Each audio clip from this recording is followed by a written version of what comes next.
સર્વને જય શ્રી કૃષ્ણ. આપણે અગાઉ 68મા પાઠમાં શીખ્યા હતા કે પ્રભુ કહે છે કે મારો નિયમ છે કે જે મારી પાછળ પડે છે તેની પાછળ હું પડું છું, હું તેને સાચવું છું. મારા ભક્તને અલૌકિક સુખ સાથે હું લૌકિક સુખ પણ આપું છું.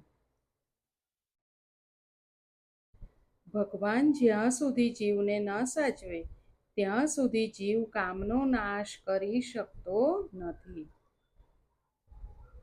ઈશ્વરના પાછળ જે પડે તેની પાછળ જગત પડે છે. પરમાત્મા જેને અપનાવે છે તેને શત્રુઓ પણ વંદન કરે છે. બીજું આપણે શીખ્યા હતા કે આપણાથી મોટા લોકોની સાથે આપણે સહનશીલતા રાખવી જોઈએ, નાનાની પ્રતિ દયા રાખવી જોઈએ, સમાન વયના સાથે મિત્રતા અને સમસ્ત જીવો સાથે સમવર્તાવ કરવો જોઈએ. તો શરૂઆતમાં શ્રીહરિ પ્રસન્ન થાય છે. ભાગવતની કથા પૂરા પ્રેમથી સાંભળે તેની બધી જ યાત્રા પરિપૂર્ણ થાય છે. બહુ કથા કરવાથી પણ પરમાત્મા મળતા નથી. શું કીધું? બહુ કથા કરવાથી પણ પરમાત્મા મળતા નથી. ધ્યાન વિના, પ્રભુ દર્શન વિના શાંતિ મળતી નથી. એકાંતમાં બેસીને ધ્યાન કરવાની વધારે જરૂર છે. હવે આગળ જોઈએ.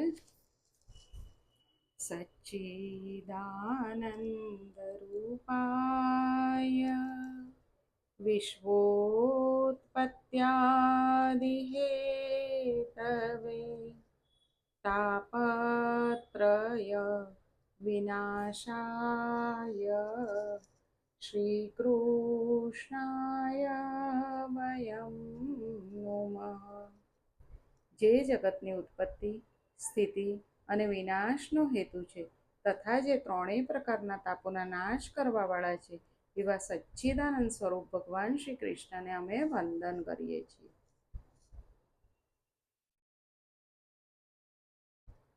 આપણે અગાઉ જોયું કે ધ્રુવજી મૃત્યુના માથા ઉપર પગ રાખીને વિમાન ઉપર ચડ્યા. ભગવાનના ભક્તોને મૃત્યુનો ડર રહેતો નથી. મનુષ્ય નિર્ભય થતો નથી, કારણ તે ઈશ્વરનો થતો નથી. જે ઈશ્વરને શરણે ગયો તે નિશ્ચિંત બને છે. જે ઈશ્વરના શરણે ગયો તે નિશ્ચિંત બને છે, નિર્ભય બને છે. સુતીક્ષ્ણ ઋષિ માનસમાં કહે છે, મારું અભિમાન રોજ ને રોજ વધે. કયું અભિમાન? કે હું ભગવાનનો છું અને ભગવાન મારા છે. તે ભાગવતનો આશ્રય કરે છે તે નિર્ભય બને છે. જે ભાગવતનો આશ્રય કરે છે તે નિર્ભય બને છે. તેને કાળનો ડર પણ રહેતો નથી. કાળ એ તો પરમાત્માનો દૂત છે. કાળના પણ કાળ પરમાત્માના શરણે ગયા પછી કાળ શું કરી શકે? ધ્રુવ અર્થાર્થી ભક્ત છે. ધ્રુવ શરણે ગયા. ભગવાને તેમને દર્શન આપ્યા, રાજ્ય આપ્યું અને અંતે વૈકુંઠ લોક આપ્યો. આ છે અનન્ય શરણાગતિનું ફળ. ધ્રુવનું દ્રષ્ટાંત બતાવે છે કે દ્રઢ નિશ્ચય બળથી ગમે તેટલું મહાન મુશ્કેલ કાર્ય પણ સિદ્ધ થાય છે. દ્રઢ નિશ્ચય બળથી ગમે તેટલું મહાન મુશ્કેલ કાર્ય પણ સિદ્ધ થાય છે. તો આપણે પણ એવું નક્કી કરીશું કે આપણે ભગવત પ્રાપ્તિ કરવી જ છે, તો પછી આપણે પણ એ કરી શકીશું અગર આપણો નિશ્ચય દ્રઢ હશે તો. પણ તે નિશ્ચય કેવો હોવો જોઈએ? હું મારા દેહને પાડીશ અથવા કાર્યને સાધીશ. એ નિશ્ચય કેવો હોવો જોઈએ? કે હું મારા દેહને પાડીશ અથવા કાર્યને સાધીશ. આ દ્રષ્ટાંત વધુમાં એ પણ બતાવે છે કે બાલ્યાવસ્થાથી જ જે ભગવાનને ભજે છે તેને ભગવાન મળે છે.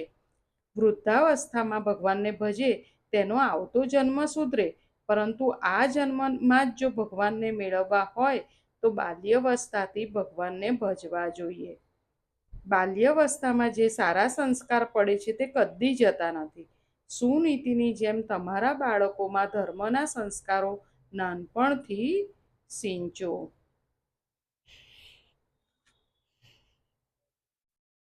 ધ્રુવ ચરિત્રની સમાપ્તિમાં મૈત્રેયજી વર્ણન કરે છે. નારાયણ સરોવરના કિનારે નારદજી તપ કરતા હતા. ત્યાં પ્રચેતાઓનું મિલન થયું છે. વિદુરજી પ્રશ્ન કરે છે, આ પ્રચેતાઓ કોણ હતા, કોના પુત્ર હતા વગેરે. કથા વિસ્તારથી કહો. મૈત્રેયજી વિદુરજીને અને શુકદેવજી પરીક્ષિત રાજાને આ કથા સંભળાવે છે. ધ્રુવજીના વંશમાં આ પ્રચેતાઓ થયેલા. આ પ્રચેતાઓ કોના વંશમાં થયા હતા? ધ્રુવજીના વંશમાં પ્રચેતાઓ થયા હતા. ધ્રુવજીના વંશમાં અંગ રાજા થયો. અંગને ત્યાં વેન થયો. અંગ સદાચારી હતો અને વેન દુરાચારી થયો છે. વેનના રાજ્યમાં પ્રજા બહુ દુઃખી થઈ. વેનના રાજ્યમાં અધમ વધ્યો. બ્રાહ્મણોએ વેનને શ્રાપ આપીને તેનો વિનાશ કર્યો. વેન બહુ ખરાબ હતો એટલે બ્રાહ્મણોએ એને શ્રાપ આપ્યો અને એનો વિનાશ કર્યો. હવે રાજા વગર પ્રજા દુઃખી થઈ તો પછી શું કર્યું? વેનના શરીરનું મંથન કરવામાં આવ્યું. પ્રથમ એક કાળો પુરુષ પ્રગટ થયો. નીચેના ભાગમાં પાપ હોવાથી તેના નીચેના ભાગનું મંથન કરી પ્રથમ પાપ બધું બહાર કાઢ્યું. ડૂંટીથી નીચેનો ભાગ તે ઉત્તમ નથી. ડૂંટીથી ઉપરનો ભાગ ઉત્તમ ગણાય છે. ડૂંટીથી નીચેના ભાગનું સુખ લેવા જેવું નથી. મનુષ્યનો ઉપરનો ભાગ પવિત્ર છે. તે પછી ઉપરના પવિત્ર ભાગનું એટલે બાહુનું મંથન વેદ મંત્રો દ્વારા કરવામાં આવ્યું. તેથી પૃથુ મહારાજનું પ્રાગટ્ય થયું. વેનના બાહુનું મંથન કરવામાં આવ્યું વેદ મંત્રો દ્વારા. તેનાથી પૃથુ મહારાજનું પ્રાગટ્ય થયું. શ્રીધર સ્વામીએ કહ્યું, આ લોકોએ હાથનું મંથન કર્યું એટલે અર્ચન ભક્તિરૂપ પૃથુ મહારાજ પ્રગટ થયા. જો હૃદયનું મંથન કર્યું હોત તો સાક્ષાત નારાયણ પ્રગટ થવાના હતા. પૃથુ મહારાજ અર્ચન ભક્તિનું સ્વરૂપ છે, તેથી તેની રાણીનું નામ છે અર્ચી. અર્ચન ભક્તિમાં પૃથુ શ્રેષ્ઠ છે. તેઓ નિત્ય મહાભિષેક કરે છે. પૃથુ મહારાજના રાજ્યમાં પ્રજા સુખી થઈ છે. પૃથુ રાજાએ અશ્વમેઘ યજ્ઞ કર્યો છે. આ યજ્ઞમાં ઘોડો છૂટો મૂકવામાં આવે છે. ઘોડો કોઈ ઠેકાણે ન બંધાય તો તેનું બલિદાન અશ્વમેઘ યજ્ઞમાં કરવામાં આવે છે. અશ્વ એ વાસનાનું સ્વરૂપ છે અને તે કોઈ વિષયમાં ન બંધાય તો આત્મા સ્વરૂપમાં લીન થાય છે. વાસના કોઈ વિષયમાં બંધાય તો વિવેકથી યુદ્ધ કરી તેને શુદ્ધ કરવાની છે. આ યજ્ઞમાં ઇન્દ્રે વિઘ્ન કર્યું અને ઘોડાને લઈ ગયો. તે યજ્ઞમાં અત્રિ મહારાજ બેઠા હતા. પૃથુનો પુત્ર ઘોડો લઈ આવે છે. જે પૃથુ રાજા હતા તેમનો પુત્ર ઘોડો લઈ આવે છે. ભગવાન ત્યાં પ્રગટ થયા છે.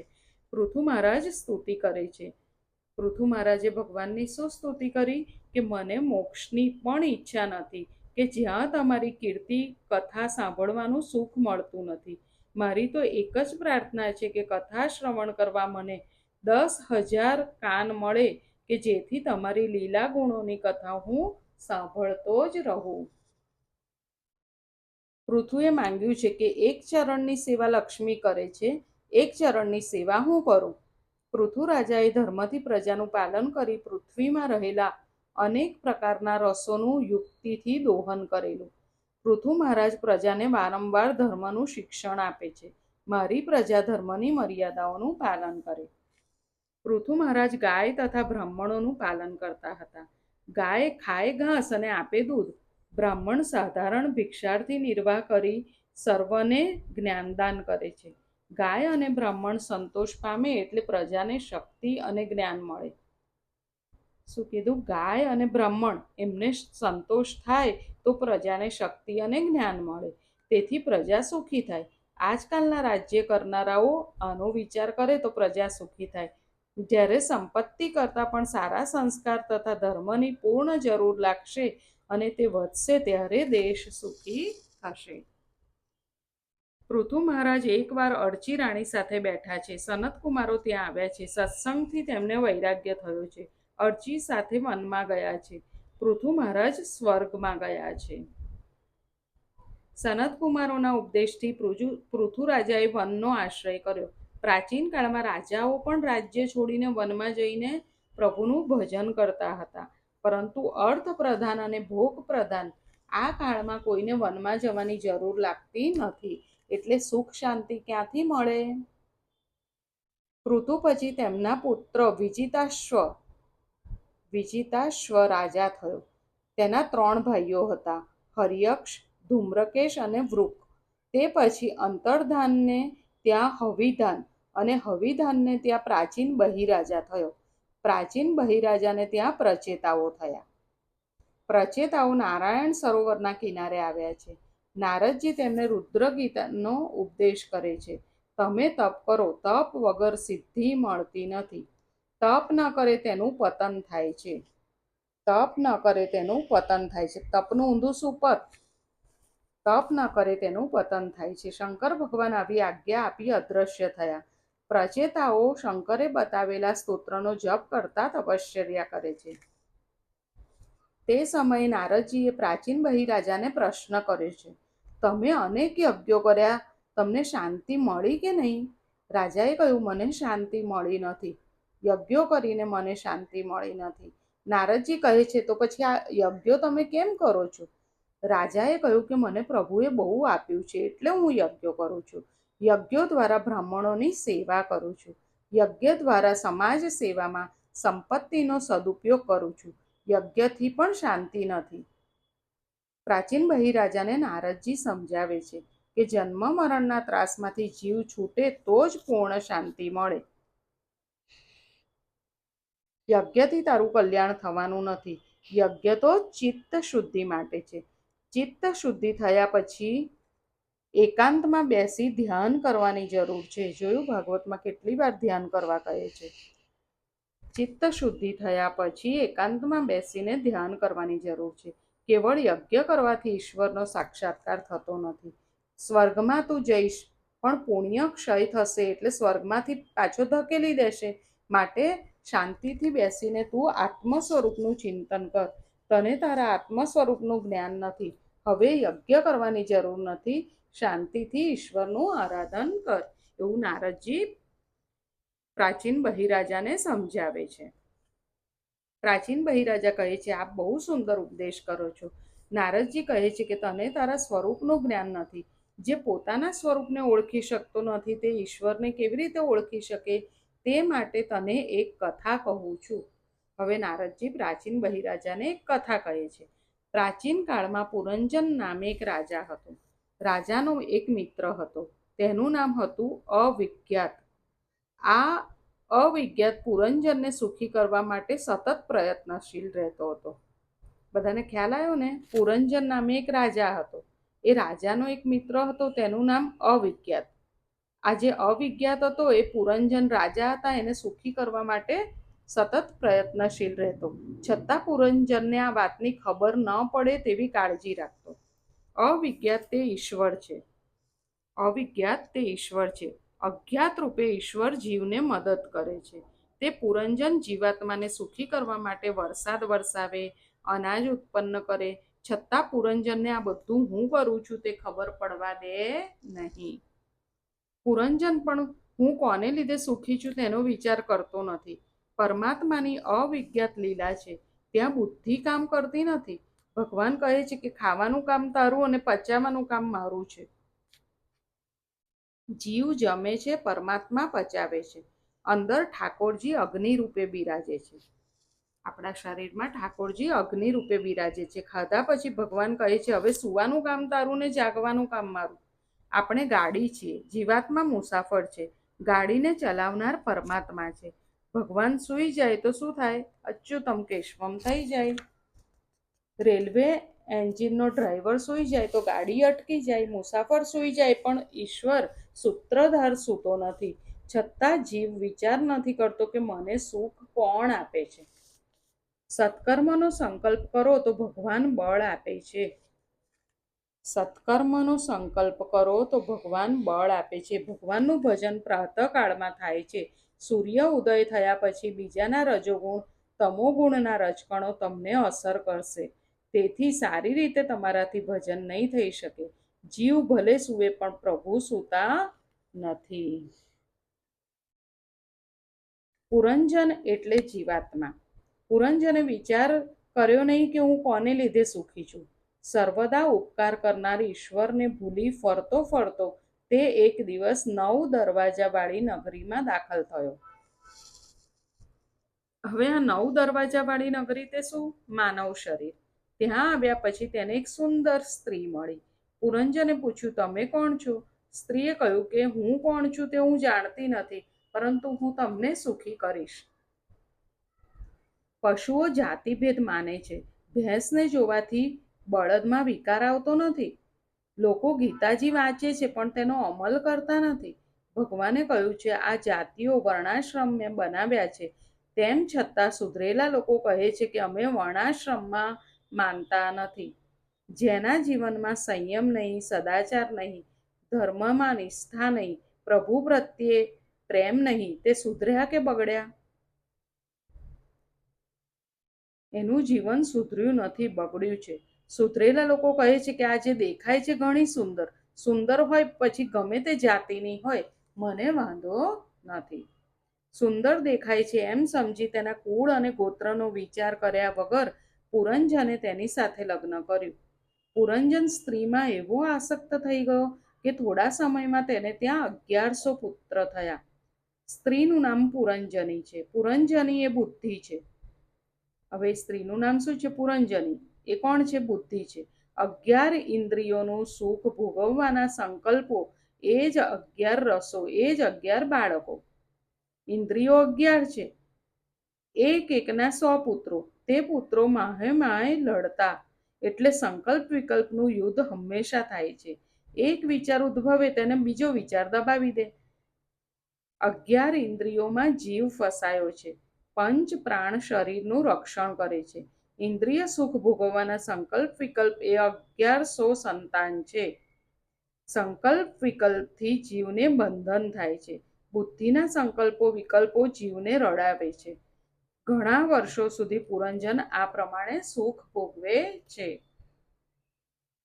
કાળદેવ મૃત્યુની દીકરી જરા સાથે કોઈ લગ્ન કરતું નથી. કાળદેવ મૃત્યુની દીકરીનું નામ શું? જરા. પછી પુરંજનની ઈચ્છા ન હોવા છતાં જરા તેને વળગી. જરાએ બીજું લગ્ન પુરંજન સાથે કર્યું. ભોગ ભોગવે તેને વૃદ્ધાવસ્થા એટલે જરા વળગે છે. વૃદ્ધાવસ્થા આવવાની છે તેનો ખ્યાલ રાખો. જવાની તો જવાની જ છે, એટલે તે રહેવાની જ નથી. યોગીને કોઈ દિવસ જરા વળગી શકે નહીં. તે પછી મૃત્યુનો સેવક પ્રજવાર આવ્યો. પ્રજવાર એટલે અંતકાળનો જ્વર. સ્ત્રીમાં અતિ આસક્ત હોવાથી અંતકાળમાં સ્ત્રીનું ચિંતન કરતા કરતા શરીર છોડવાથી પુરંજન વિદર્ભ નગરીમાં કન્યા રૂપે જન્મ્યો. સ્ત્રીનું ચિંતન કરતા પુરંજન સ્ત્રી થયો. પુરુષોને આ સાવધાન કરે છે કે કોઈ સ્ત્રીનું બહુ ચિંતન કરશો નહીં. કરશો તો બીજા જન્મમાં સાડી પહેરવી પડશે. કોઈ ધણી થશે, છોકરાઓ થશે, અનેક ઉપાધિઓ છે. તેનો વિચાર કરતા પણ કંપારી છૂટે છે. પુરંજન પુરુષ હતો પણ સ્ત્રીનું વારંવાર ચિંતન કરતો હતો. તેથી બીજા જન્મમાં તે સ્ત્રી થયો. એવું નથી કે કોઈ કાયમના માટે પુરુષ અને કોઈ કાયમના માટે સ્ત્રી. વાસના પ્રમાણે જીવના શરીર બદલાય છે. વાસના પ્રમાણે જીવના શરીર બદલાય છે. આજે અહીંયા સુધી રાખીએ. આજે આપણે શું શીખ્યા એ જોઈ લઈએ. આજે આપણે શીખ્યા કે જે ઈશ્વરને શરણે ગયો તે નિશ્ચિંત બને છે, નિર્ભય બને છે. ભાગવતનો આશ્રય કરે છે તે નિર્ભય બને છે. તેને કાળનો ડર પણ રહેતો નથી. કાળના પણ કાળ પરમાત્માને શરણે ગયા પછી કાળ શું કરી શકે? ધ્રુવનું દ્રષ્ટાંત બતાવે છે કે દ્રઢ નિશ્ચય બળથી ગમે તેટલું મહાન મુશ્કેલ કાર્ય પણ સિદ્ધ થાય છે. બાલ્યાવસ્થાથી જે ભગવાનને ભજે તેને ભગવાન મળે છે. જે બાળપણથી ભગવાનને ભજે એને ભગવાન મળે છે. તપ ન કરે તેનું પતન થાય છે. જન્મ મરણના ત્રાસમાંથી જીવ છૂટે તો જ પૂર્ણ શાંતિ મળે છે. યજ્ઞથી કલ્યાણ થતું નથી. યજ્ઞ શેના માટે છે? ચિત્ત શુદ્ધિ માટે છે. એ પછી એકાંતમાં બેસીને ધ્યાન કરવાની જરૂર છે. સત્કર્મનો સંકલ્પ કરો તો ભગવાન બળ આપશે. આપણે સત્કર્મ કરવાનો સંકલ્પ કરીએ તો પ્રભુ બળ આપે છે. ભગવાનનું ભજન પ્રાતઃકાળમાં થાય છે. આપણે સૂર્ય ઉદય થયા પછી ભજન કરીએ તો બીજાના રજોગુણ તમોગુણના રજકણો આપણને અસર કરે છે. એટલે ભગવાનનું ભજન પ્રાતઃકાળમાં થાય છે. બીજું આપણે શું શીખ્યા કે પુરંજન પુરુષ હતો પણ સ્ત્રીનું વારંવાર ચિંતન કરતો હતો, તેથી તે બીજા જન્મમાં સ્ત્રી થયો. એવું નથી કે કોઈ કાયમના માટે પુરુષ કે સ્ત્રી રહે છે, પરંતુ વાસના પ્રમાણે જીવના શરીર બદલાય છે. આપણી જે પ્રમાણે વાસના હોય એ પ્રમાણે આપણા શરીર બદલાય છે. આજે અહીંયા સુધી રાખીએ. સૌને જય શ્રી કૃષ્ણ.